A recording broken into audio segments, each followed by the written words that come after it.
Good evening, everyone. It is 7 p.m. on the 27th of August. My name is Lottie and I am a psychosexual and relationship therapist.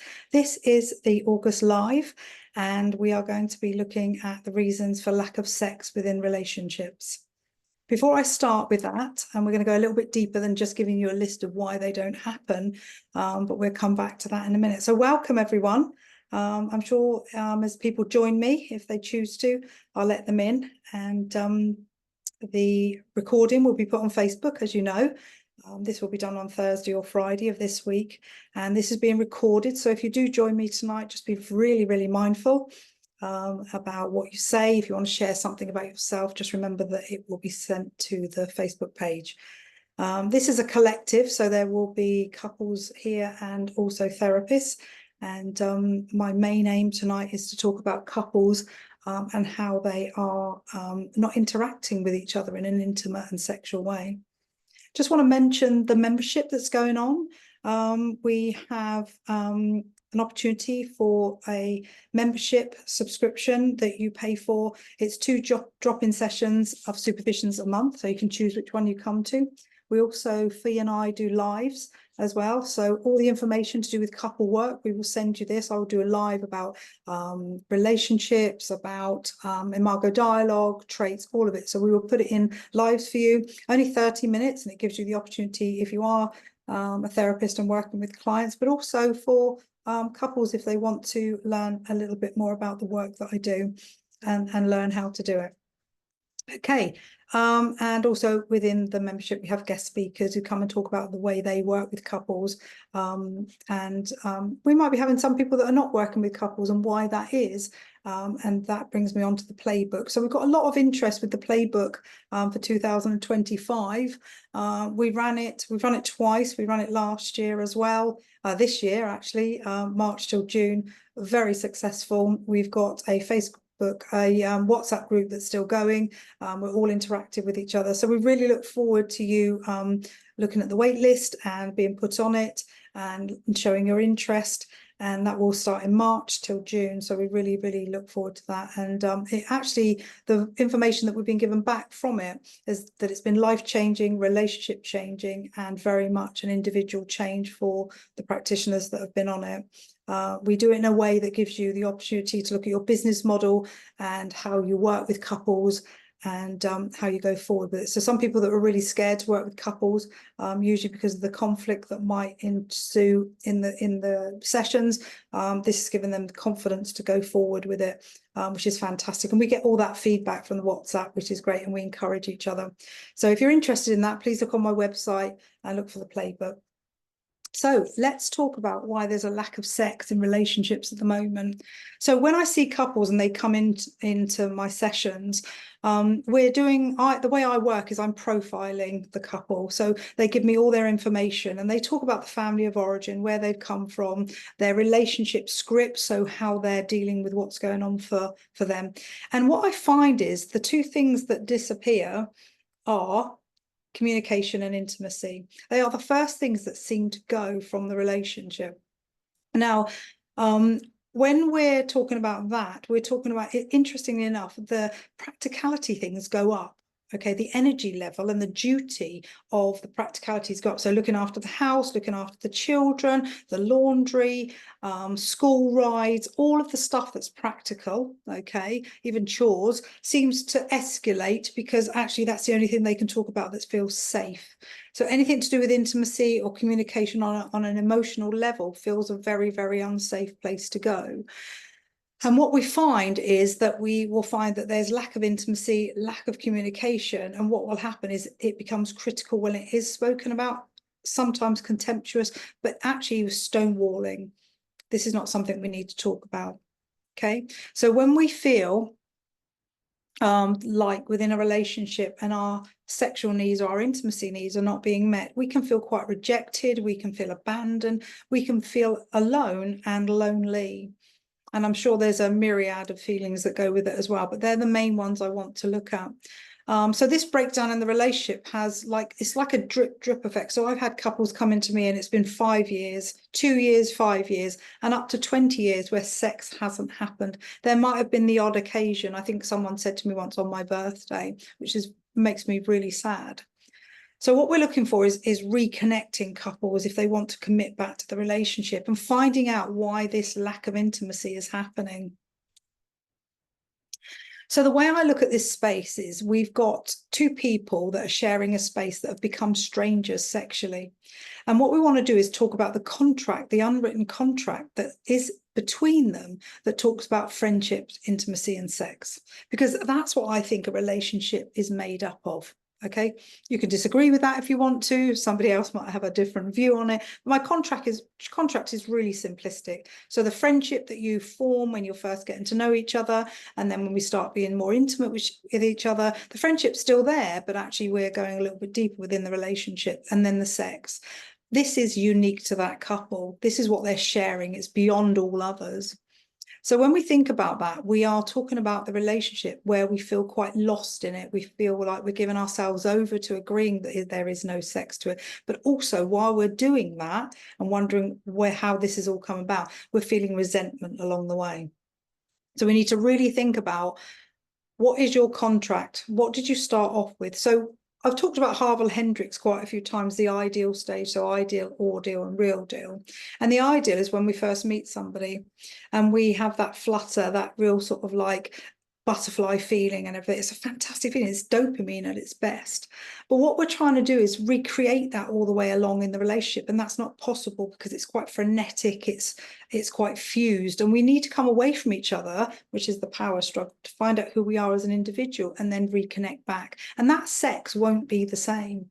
It might be better actually because it's not so frequent. We're finding that level with each other. So we go into the power struggle and then we come back out of it and we find a level that suits us both. But actually throughout the relationship, we will have these moments of like unequalness, or libido's different, or I'm feeling like I need more, or there might be mortality issues, illness issues, wanting to make sure that you get what you need within the relationship on a sexual level. So we'll go into that a little bit more of the reasons why we either pursue it more or we let go of it. So I put some questions out, which I'm going to send this bit into the Facebook page. So I think it's really useful for therapists to think about this with their clients, but I also think it's really good for couples to think about what are they reflecting on. So my first question was, what underlying feelings or concerns might be leading us to believe that sex is less important in our relationship? When I think about that, the couples that are coming to see me, it's really not a topic they want to talk about because it's got awkward. They haven't had it for such a long time. It's now become a very awkward topic. But also they're thinking about how they can navigate. I want them to explore this on a much more deeper emotional level and a psychological level to see how their sexual connection has decreased and what are the reasons, what led up to this. Now, these can be things, so say it's 2 years, okay? There might be something, there might be a resentment of some sort. But actually, if you're talking about 20 years, 15 years, 10 years, it might be trauma. So if we look back, we need to think about what was happening at that time. It could be illness, it could be childbirth, it could be a disconnection because of an infidelity. There might be something that actually sharpens off that to make it not so important as you think it is within the relationship. But one person won't be thinking that. Yeah, you won't get two people going, actually, our libidos are pretty flat. You might get that in depression, you might get that in medications, but that would be easier to talk about, I found, in sessions. We're both not feeling it. When one person has let go of it and the other person is trying to seek it, that's when we have a problem. The other question I had was, when did sex start feeling more like an obligation than a source of intimacy? So this question is about reflection on when did the shift occur? Okay, so when did the shift, think back to when this shift happened. So some people will have children and all the love will go towards the children. So when did it feel that there was an obligation? I have to have sex. No one has to have sex. Sometimes we negate ourselves. I'm not going to say just women, it's men as well, to actually supply that to our partner so that the actual tension doesn't build and build and build, because that's what happens when something that's a need or a want, then the tension within the house will get too much. And that's when we might give in to that partner, and we feel like that will settle them for a while. But to me, I don't like the thought that anybody's giving themselves, which is consensual because they're not saying no, but actually what we're saying is, what would it be like to have a conversation about this? Why is it that you're just doing that because you think it would be okay? And if it's a man or a woman, they know you're just doing that, but the eagerness to get your needs met negates all of that. It lets go of all of that, saying, I know you didn't really want to do that, but I want to feel connected to you. It might be a way of showing love. So we need to look at that. I want us to really reflect on a deeper level as a couple of actually why I'm doing what I'm doing. What behavior am I doing around my partner that actually doesn't feel aligned to who I really am? Are there any unspoken needs or unresolved issues that could be impacting our desire to be intimate? So this is when in therapy I talk about resentments. I get my clients to choose 3 resentments that really feel like they're cyclical. They go round and round and round, and they feel like they come back again and again and again. And they are cased in a story that's different every single time, but it's the same lead. It's the same thread. So I get them to write down resentments, because if we've got resentments, the last thing we want to do is feel vulnerable in a relationship where we're giving ourselves sexually if we've got a resentment, which could lead to bitterness and hatred. So we're not going to want to give ourselves to the other person. But we don't want to say that. It was probably about 5 years ago that something happened that you've stored. We swallow down resentments, and they might feel very little, but actually if we have a whole crowd of them inside of our bodies, that then stores up for something even bigger later on. Also, if we've got the unspoken needs, we have communication problems. We've got a deficit in not being able to say what our unmet need is. And if we've got the opportunity to say what we need, then we've got the opportunity to be heard and to see if it's available to us. When we're not actually working out what we both need in the relationship, I see so many people are giving themselves over. They've lost their identity. They've lost their being. And they're saying, who am I? Who am I now?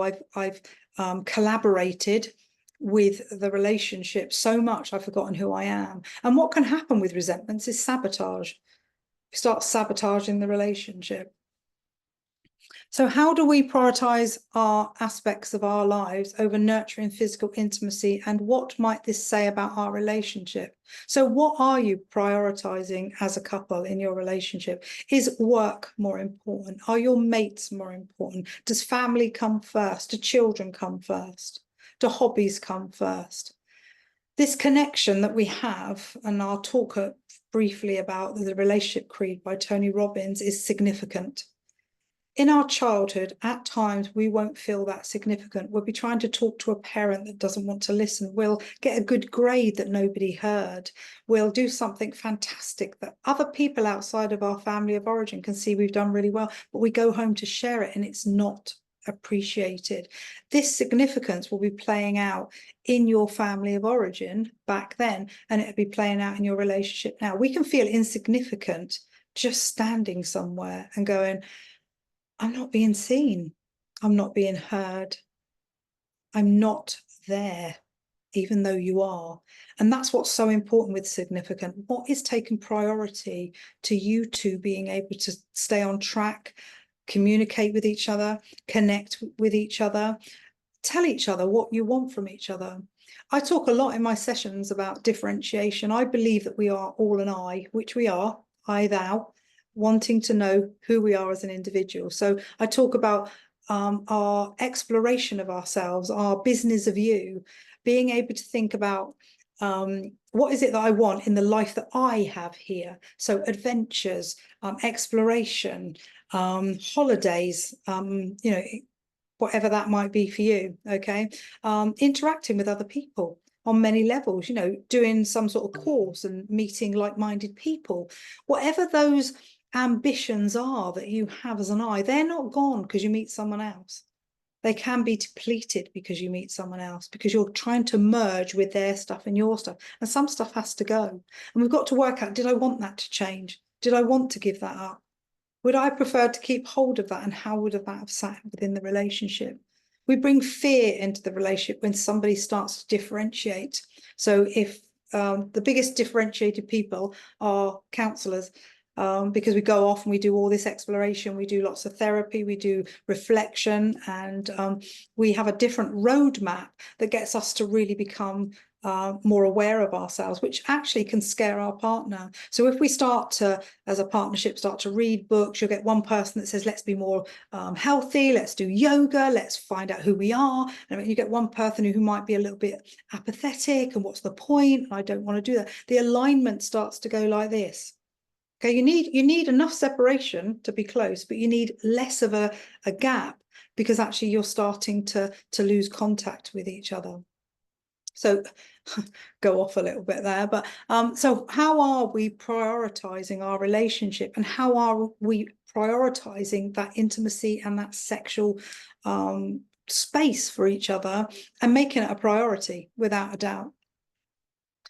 So the last question I put, I think it was the last question. Yeah. So what fears or anxieties are we holding onto that could be creating distance between us in the bedroom? So even though we're actually maybe in the bedroom, what actually are stopping us going through that bedroom door, first of all? What are the things that you've said to each other? What is the warmth that's gathered us all up to want us to go towards that bedroom? Or again, is the bedroom perfunctory? Are we just brushing our teeth, getting in our nightie or pajamas, saying goodnight back to back? That's what we do all the time, and we've got to stop doing that. We've got to work out how we can lead up to that possibility. And I'm not talking about sex all the time. I'm talking about engagement. I'm talking about connection. I'm talking about enlightenment. I'm talking about energy between both of you. Where is that gone, and who is it being given to in different places if it's not being given to?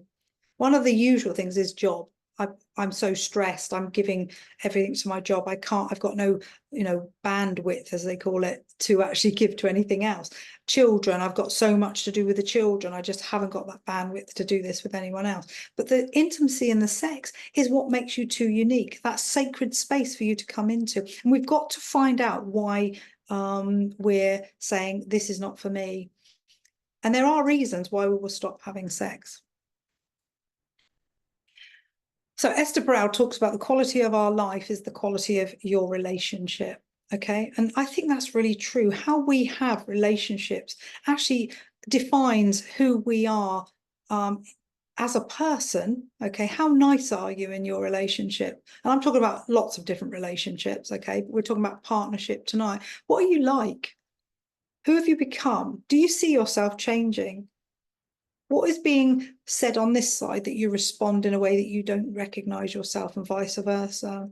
So we're looking at the quality of a relationship and how that fits. So as a therapist, my goal for both partners is to become equally committed to the journey of the inner work. This scares people. Okay, the inner work, childhood, don't want to go back there. We don't have to go there completely, but what we're doing is, what are the demons that are stopping you moving forward in the relationship you're in now? What's your script that you say to yourself is, I'm not good enough, I'm invisible, I'm unlovable? These are core beliefs about yourself from childhood. Now we can go that far, we can go further, but if you feel that you want to find out why you think these things, go to therapy and think about how you can really work on the inner self, because until you've worked some of that out, somebody will always be able to press your buttons. And I'm a great believer in finding out what your buttons are, what your triggers are, and pressing them yourself enough. So when they are pressed outside of yourself, they just don't feel as pressed as they would have done years ago. That's one of the main jobs I feel as a therapist I'm trying to help people with.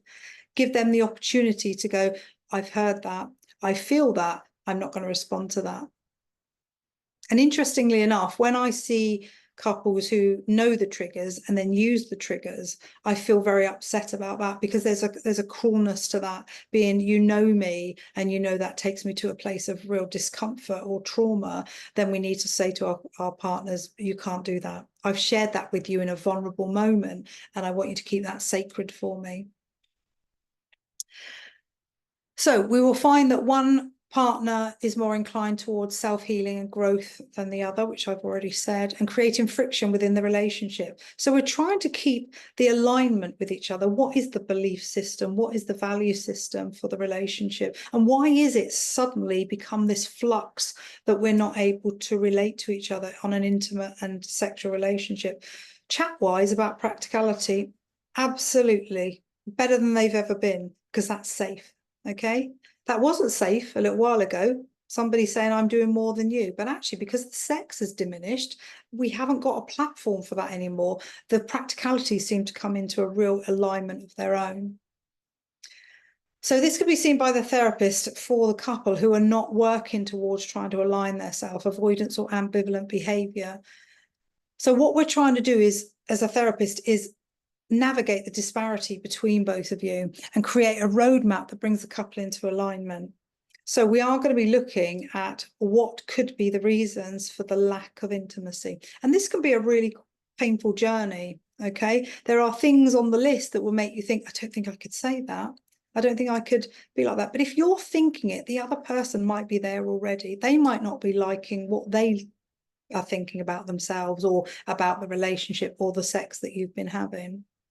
So when we look at a roadmap, we're trying to bring the couple back to a place of healing and repair, and looking at the deeper connection that can align the couple to be their authentic self. It's a lifetime authenticity, being able to stand in your own space and be able to say what you want to say and be heard from the perspective of how you're saying it and where it's coming from, and the other person going, I can really feel that. I've got an empathic process going on for you, instead of what usually happens is I'm really hurting, and the other person will say, I'm really hurting. And the other person will say, well, I'm really hurting. There's no dialogue. It's just somebody saying that I'm hurting. What we want to do is stop and go, tell me you're hurt. What's happening for you? And then I'll tell you mine. And we've got to have the space to be able to listen to both of them at the same time in a conversation. Can't do I'm hurting. We're not doing competition. We're talking about conflict style there. And we need to stop being able to come out of that and be able to go, tell me how I've hurt you. Tell me how you've hurt yourself in this relationship. Don't own it all.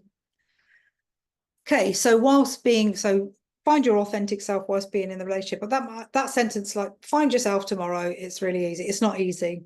Okay, it takes a while to build up this authentic self. And it's about emotional regulation. Okay, practice emotional regulation. Why are you biting when someone says something to you? If your partner says to you, you haven't given me sex for 3 weeks. I know. How's that feeling for you? What's going on for you that you know, I don't want to have sex with you and it's been going on for 3 weeks, 6 months, 1 year? Tell me what's happening for you. What we usually do is go defensive. Well, I've got all this and I've got all that. We've got to come away from the defensive. You know, the John Gottman stuff, stonewalling, defensiveness, criticism and contempt. If we use those behaviors when we're trying to have a conversation, we will be going from child to parent to hatred.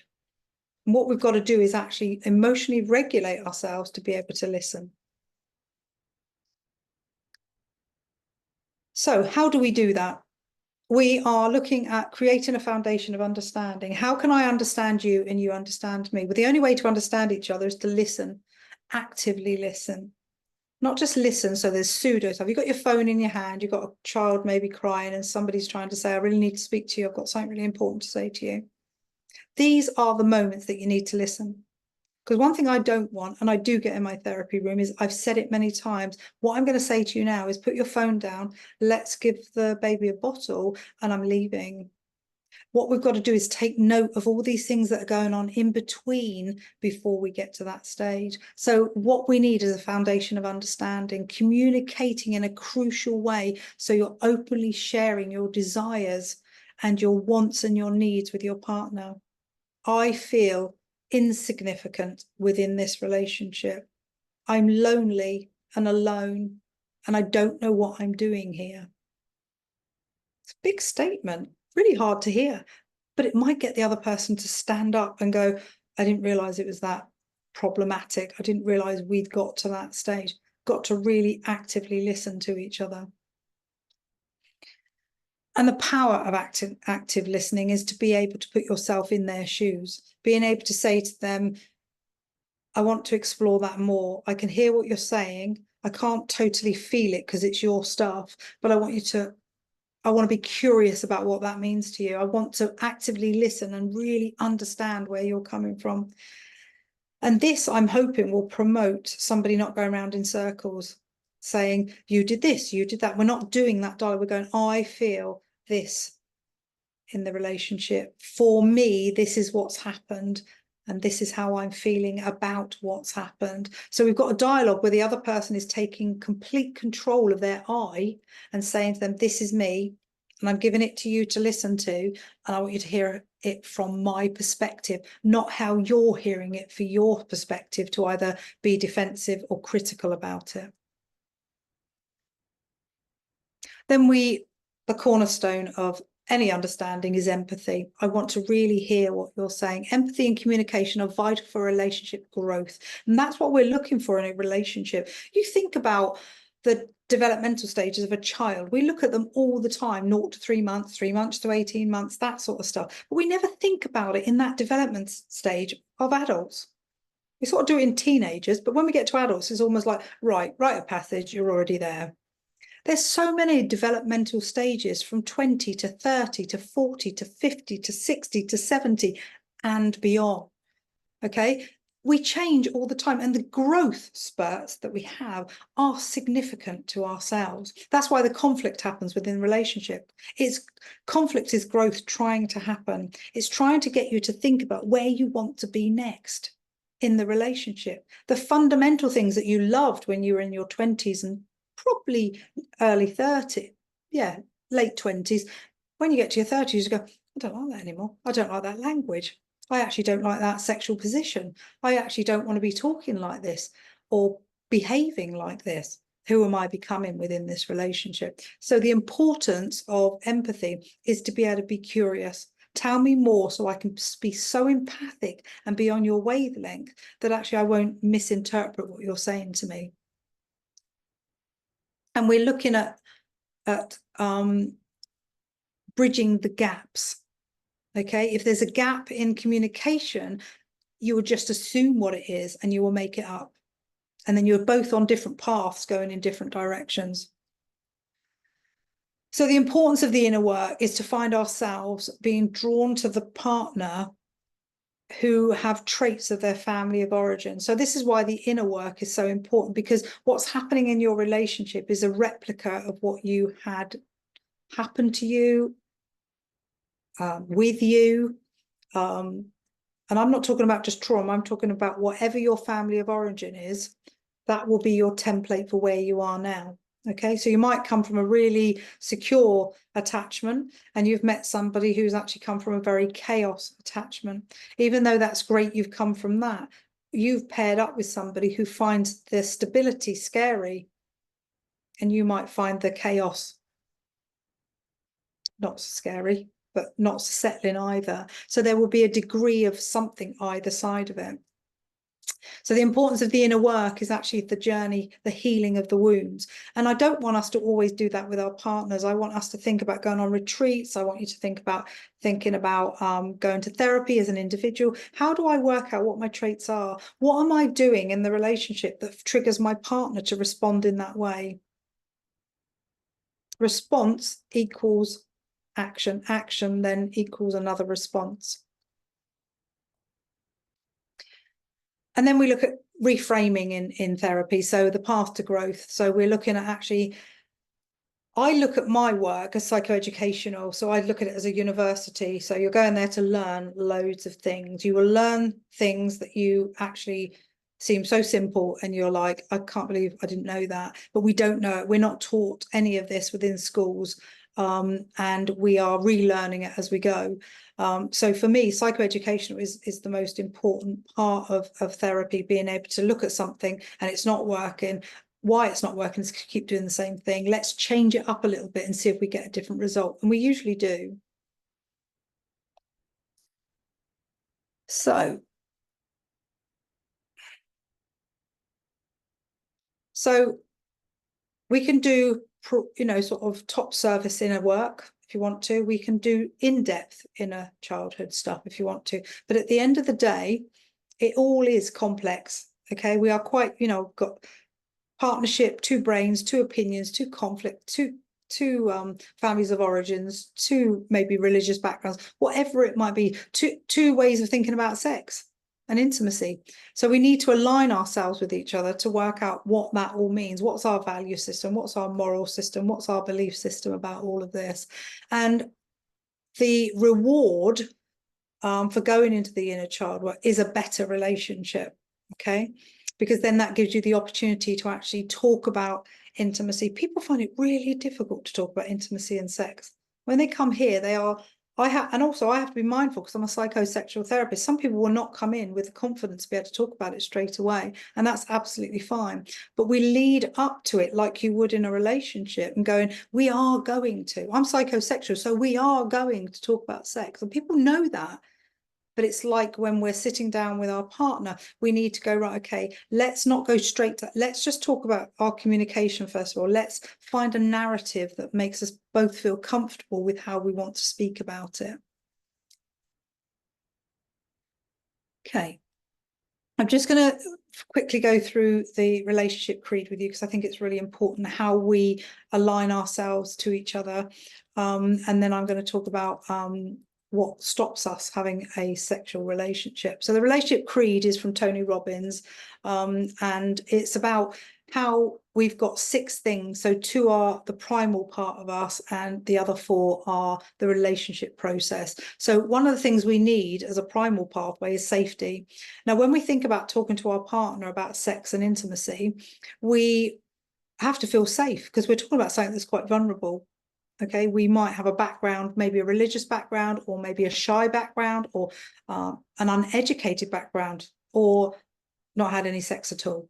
So we're coming from a place of, where do I sit in this safety place? And you might have started talking about sex and somebody shut it down. So you feel now, and that might be not in this relationship, might be a past relationship, and you feel not safe enough to talk about. So we have to find a level of safety to be able to talk about intimacy and sex. If that isn't available, the vulnerability won't kick in. It would be too scared. It would be walled up or masked up, and it would be too scared to actually say how I'm feeling about the relationship or how I'm feeling about sex with you. Then we've got spontaneity. So fun in a relationship is vital. Okay, it's like the novelty element that we bring to the relationship, and sex and intimacy has to have that novelty element to be able to have a laugh and joke around it. But if we're not feeling safe, we're not that funny. When you come to therapy, you must, some of you might think to yourself, we're so serious back then. It's because there's a power struggle going on between both of you, and fun is not part of that. So that's why we've got to alleviate some of that so that the partnership can actually start bonding back together. Because actually, if you have fun and you laugh together, you can see each other for a second, go, God, we haven't laughed like that for ages, especially if it's a belly laugh, which is the best. Okay, then we're looking at significance, so which is for me is so important. How important do I feel in the relationship with you? What do I allow myself to feel? So own it when you are doing this, and this. So we're not caging anybody. We're not telling them what they can or can't do. But actually, if there's something significant that they are prioritizing over the relationship, that will cause a problem. So we're not dominating the relationship. We're saying, I am feeling this. So we need to think about what that means for the relationship. Then we've got love and connection. So how am I being loved and how loving am I? And also connection. So what connections am I making and what connections am I receiving? Okay. Then we've got growth. So we talk about differentiation when we're talking about the growth of you as an individual and the growth of the partnership. And if you are in a partnership, the growth of you will be trying to enhance the partnership as well as finding that pathway for yourself. Then the other one that I love is contribution.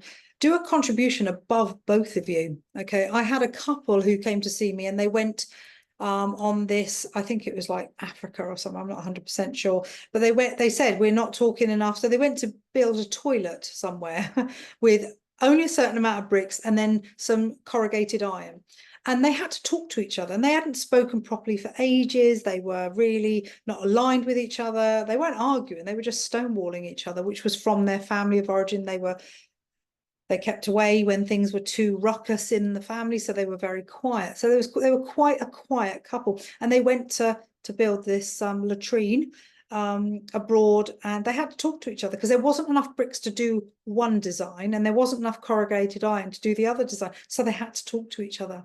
And on that holiday, they actually shared intimacy with each other because they felt like they were more aligned because they were able to share how to work together.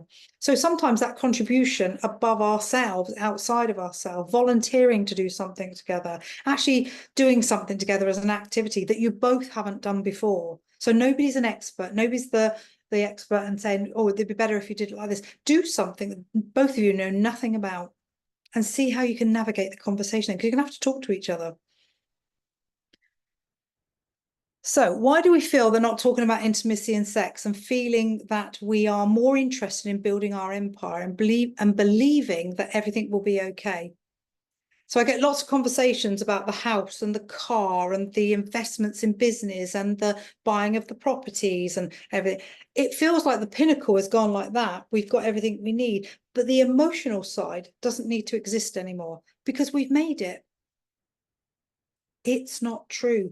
At the end of the day, all those things are wonderful, and I would never, ever say they weren't. And working towards all of that, depending how you've worked towards it, if you've let go of the relationship because actually fulfilling your achievement, and that's how you were loved as a child, is I've got to achieve, I've got to achieve. You've left people behind anyway. Okay, there might be two of you achieving, but actually you feel like you've left each other behind. So what we're trying to do here is actually, the empire that you build is great, okay, but it isn't all that you need. You need a physical connection, you need an emotional connection, you need a spiritual connection, you need something that bonds you together. A car doesn't bond you, it's just fun and great. A house doesn't bond you together. It does financially, I'm guessing, but it doesn't do it in an emotional way. And at the end of the day, when your relationship isn't happening anymore, it's just a house and it's just a car. Yeah, there will be grief, but they are the things that you wish that you spent less time on. I hear that loads of time. I would have had a lesser car or a smaller house if we'd been able to stay in connection with each other. So I'm going to be really brutal here and say, actually, if you're only thinking about the empire and you think a relationship will survive without intimacy, sex, touch, romance, playfulness, novelty, it won't. Unless one person's going, I will accept everything that I'm given, and they've given themselves over to the relationship, and that causes resentment. And I call it spikes. People don't actually get very angry, they spike. They will have a conversation about something and then they go, and it's a nasty spike, and it's there every now and then, and they're not sure how to be angry because they're not sure how that will be taken, so they spike every now and then. And not only do they do that within a relationship, they will do that outside of a relationship. So let's have a look at the reasons why sex, and please, you know, when you've seen this on Facebook, please write any others that you feel that are part of it, as a couple or as a therapist. So not having sex, not having the sex that you want. We are changing all the time. So physically, mentally, spiritually, emotionally. And the sex we might have wanted or could have when we were in our 20s, when we're in our 40s, might not be the same sex. The agility of us, the mindset of us, it might not be the sex that you're wanting. So that might be why you turn away from it. And this is why communication is so key. And it's not saying what I had wasn't okay. It's saying what I want now, I want it to be different. Porn, too much? Will that take you away from your relationship? Absolutely. Okay, there's lots of different ways of looking at porn. People call it addictives, people call it compulsivity. We can come away from it if we know that actually the relationship will fulfill some of the things that we want, but it's not porn, it's a real person. And the more we start coming away from the relationship, the more we will get into a habit, a ritual of doing something that we feel won't benefit us in later on. So the porn will become a problem and the relationship will suffer for that. Lack of communication, we've spoken about that many times tonight. Trust issues, how much do you trust your partner? And I'm talking about communication here more than I'm talking about anything else. when we have a conversation with our partner, we need to know that there's a trust element to it. Can I trust you to do only a certain amount of things with me on an intimate level? Or will you push that boundary and I lose trust with you again? Has there been an infidelity within the relationship that has been sort of repaired, but there's still remnants of it there? We do have to leave the door open, even though we're not going to be put in that jail for the rest of our lives. We need parole for sure. I know that's not a great analogy, but I want us to actually align ourselves with the relationship, that actually I'm staying because I've forgiven, I'm accepting, forgiven, and the trust is building. So look at what the trust issues might be. Then we've got emotional unavailability. In some relationships, there is unavailable emotions that aren't there. If you talk about from a family of origin that didn't show all of that, I do believe that actually we can learn have empathy. Okay, some people, they say you're either born with it or you're not. It's not true. We can learn empathy. We can learn actually how to hug. We can learn how to kiss. It depends if you want to. And how does it feel when you do? So we need to look at that. Past traumas, definitely need to look at that in therapy and look at what's gone on for you. We don't have to actually talk about the trauma itself. We can talk about the emotion that's attached to it. And where's that emotion playing out in the relationship now? Insecurity and low self-esteem. Our bodies change. Sometimes we don't like it. Sometimes we put on weight. One partner's really fit. One partner starts to put on weight. There will be a reason why that is. Might not be a relationship problem. It just might be maybe lack of self-esteem, depression, maybe having a baby, prenatal depression. There might be a lot of reasons why we start to put on weight, and we don't feel very nice about it ourselves. But it's a very hard subject for a couple to negotiate because it can actually lead us to lack of sex or lack of intimacy because our partner has changed. And I would want to know what's going on for the partner if they feel that they've come to this stage where might not be caring about themselves enough. Lack of time together. Okay, John Gottman talks about you need 6 hours a month to bring a relationship back on track. Okay, and that is something that you would actually contrive and put in place. People say, I don't want to contrive stuff, it should happen naturally. It doesn't. If it's gone, it won't happen naturally. You've got to contrive it and you've got to put it back together.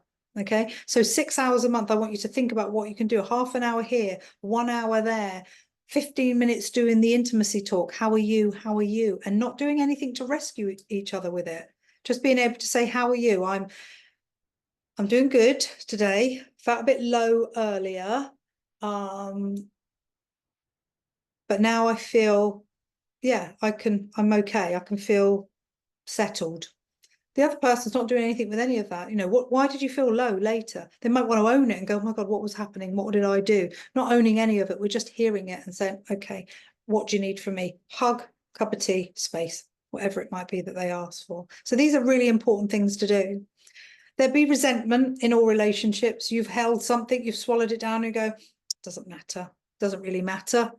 So, and it does matter. If you swallowed it, if you could feel it and you swallowed it down, it does matter. It's sitting somewhere. And these are the things in therapy we need to think about and how we can negotiate them and bring them back out again. Illness. One of the reasons that we have lack of sex is if there's illness. Okay. We need to negotiate that depending on what it is. This can be a grief cycle for both partners at the same time. One that wants to, can't, and one that would like to, but isn't allowed because of whatever illness that can be. And that can take a great toll on the relationship in general. So we need to look at that and find out what the recovery will be, how sex would look now, how intimacy would look now with each other, because it might completely change depending on what the illness is. I've sort of said about lack of physical attraction. Okay, sometimes when we've been in a longevity relationship, we can start to see our partner differently. And when we're having the resentments and the contempt, maybe we start to look at them from a weakness point of view, what I don't like about you. And actually, we need to think about what I did like about you and where's that gone. We can very easily, as human beings, become very negative And I think that can be useful to go, this is what I don't like anymore, because that's what you're saying as an I. We need to look at what you saw before, so we can actually negotiate where that's gone, what has changed, what feels different. And some of that can come down to, you don't get me, we don't communicate, you don't understand me. I've got abuse, substances, abuse, full stop, substances. So these can really affect a relationship. And actually, while the relationship's going well, this can come up later on in a relationship that's been going a while, because the person who has had a trauma background in some way, shape, or form has felt like they've done work on it or buried it, and it's actually become very apparent in the relationship. So that can be a reason why there's lack of sex. And actually, lack of sex is a thing that needs to stop for a while until the trauma is worked upon, as well. Respecting each other in different ways, whatever that might look like. So we stop respecting each other.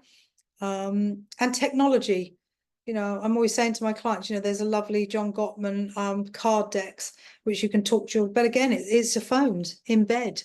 Sometimes it's good to get rid of those phones and get the 7 principles of working in a marriage and read paragraphs to each other.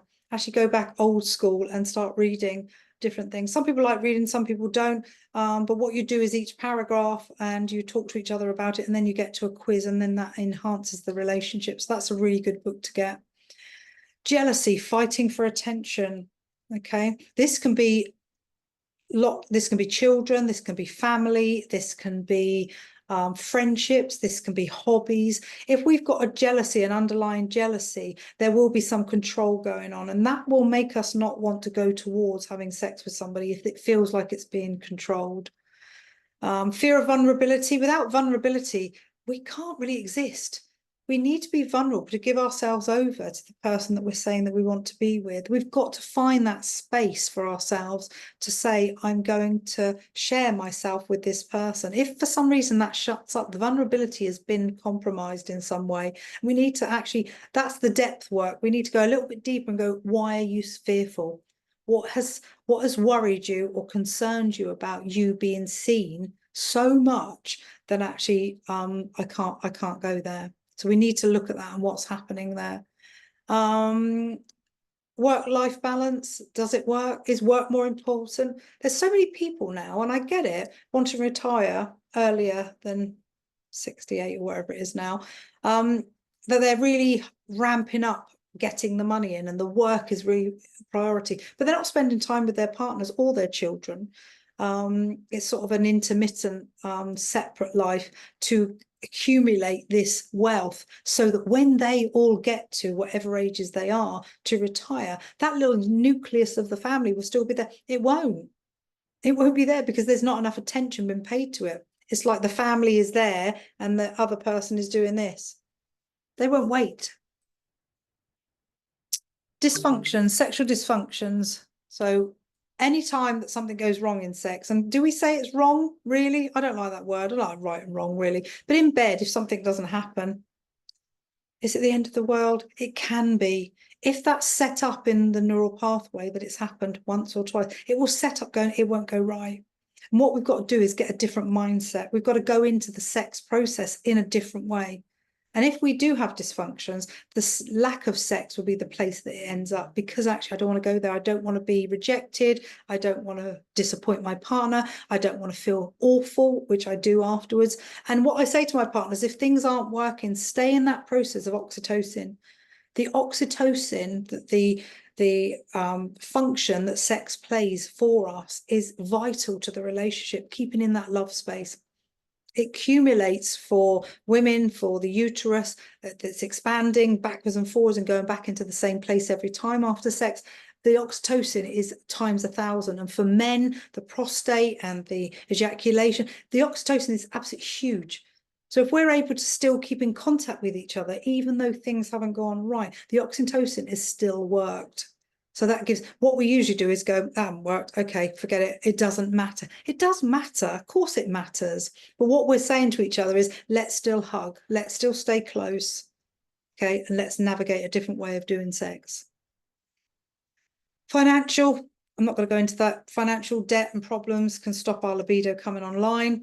Unmet emotional needs. If you're trying really hard to say to your partner, I feel like I'm not heard emotionally. And as we start to get a relationship that's sort of 10 years plus, we need more of an emotional relationship than we've ever done.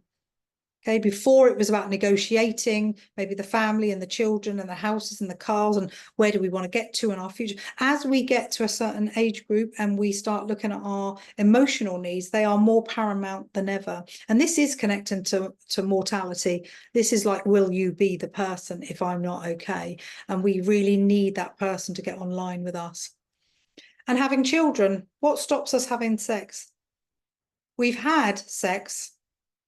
Great sex, okay, but we've got our children now. Why do we need to have sex anymore? Because we've got our little family, we've got what we need. Why do we have to have sex anymore? And I've had clients say that to me. Why do we need to continue to have sex? Because we're bonding, we're connecting, we're the ritualistic behavior of a relationship is to stay close, to be able to say to each other, you are the person I want to do this with. And I'm talking about relationships, okay? You choosing to be in a couple. Outside of that is a different conversation. If you decide that you want to expand that to other people, then the more bonded you are as a couple, the more opportunities you will have outside of the relationship if you both choose to do that. But that's a completely different subject. Just going to quickly mention love languages. How are we doing for time? Yeah, so love languages. I want you to, there's been a bit of stuff going on about love languages. I'm quite disappointed about it, really, that actually they're not that good. And the love languages, when you go into it, you can only get one like profile of it, whether you're quality time or acts of service. Now you've got to pay for the rest, which sort of was a bit upsetting, really. I guess, you know, money is important, but it was such a fantastic resource to give clients and couples to go away and look on. So we've got quality time, acts of service, gifts, words of affirmation, and physical touch. And I think they have a place. Okay, I really do. I think if you've got one person who's quality time and you've got another person who's words of affirmation, and you know yours and you swap them over. Okay, so if somebody needs you to be quality time to them, you need to say, I'm just stopping for you. I'm just going to sit here and wait for you to because I'm just going to wait and be here for you. Let me know when you're ready, and I'm going to just have this quality time with you. The other person's words of affirmation, you would make sure that you said some really beautiful things. You might even write some little notes somewhere and say, you look beautiful today, or when you walk past me, you smell lovely. These words of affirmation is their love language. So they are important. So there's a lot of things in the press about saying that they're not important. I do believe they are. And I think anything that gives us some sort of guidance or guideline or something to hold on to say, actually, this is how I feel in the relationship. I'm not getting words of affirmation. I'm not getting quality time. I'm not being shown acts of service. I feel like I'm doing everything.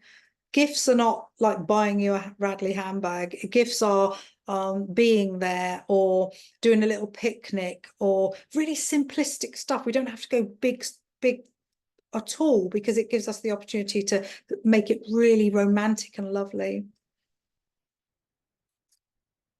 So whatever is happening in your relationship, I want you to stop and make a list of the kind of relationship you would like, including practical things, which you really honed in on because you're not talking about sex or relationship.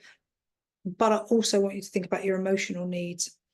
Think about the relationship creed I told you about. What is missing? So usually we're aligned with 2 things, and then we've got 4 things that are missing. Think about how you can align yourself with those 4 things more and keep enhancing the ones that you are doing already. I want you to ring fence the relationship completely above all others, even your children, okay? Look at where your love is being provided other than your partnership. Is it your children? Is it your family? Is it your friendship group? Look at where that love is being depleted in different ways and not enough to come back into the relationship. And these feelings you are experiencing originate from your family of origin and are now playing out in your relationship now. And as much as we are not blaming parents for the template that they gave us, some people are. But I don't believe that's what it's about. We're not doing a blame game here. We're not doing guilt either. What we're trying to do is, why am I being like this with this person? And you've met for a reason. The reason is that there's a little bit of familiar that you teamed up, and this person knows me more than anybody else. You felt that. But as you've gone into the relationship, you need to find out a little bit more about each other, because you're still triggering each other. You've still got wounds from your own family of origin, and we need to sort them out so that your relationship can really, really online with each other. How fantastic to have a really enlightened, close, gorgeous relationship with each other that gives you the opportunity to go, I feel safe. I'm allowed to be vulnerable. I'm allowing myself to be vulnerable. How fantastic is that? And then we come to a place where we can exist, that we can be kinder and empathic to each other. When we talk about John Gottman and we talk about the behaviors that we have sometimes of being critical or stonewalling or contempt and defensive, if we are doing any of those, then please minimize them, because actually the communication can't come back online if you're always defending your space. I hope this has been helpful. I hope that you as a couple will go forward and really write some lists down. Like an MOT, let's do a review. Don't be scared of a review. Okay, this is what couples are really worried of. If I review this relationship, will I find out things that I don't like? Probably. Okay, that's the conflict and the growth trying to happen. Let's mix it up a little bit. Let's say to each other, okay, what are the things that you would like me to do differently? What is it that you could do differently for me?